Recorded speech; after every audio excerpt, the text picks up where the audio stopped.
Однажды солнце и сердитый северный ветер затеяли спор о том, кто из них сильнее. Долго спорили они и, наконец, решили помериться силами над путешественником, который в это самое время ехал верхом по большой дороге. «Посмотри», — сказал ветер, — «как я налечу на него, мигом сорву с него плащ». Сказал и начал дуть, что было мочи. Но чем более старался ветер, тем крепче закутывался путешественник в свой плащ.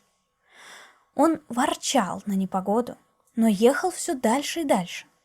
Ветер сердился, свирепел, осыпал бедного путника дождем и снегом.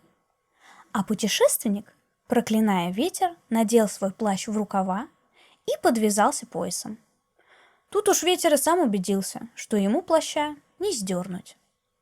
Солнце, видя бессилие своего соперника, улыбнулось, выглянуло из-за облаков, обогрело, осушило землю, а вместе с тем и бедного полузамерзшего путешественника.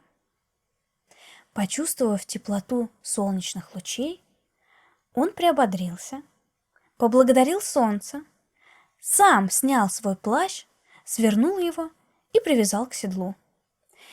«Видишь ли, — сказала тогда кроткое солнце сердитому ветру, — лаской и добротой можно сделать гораздо больше, чем гневом.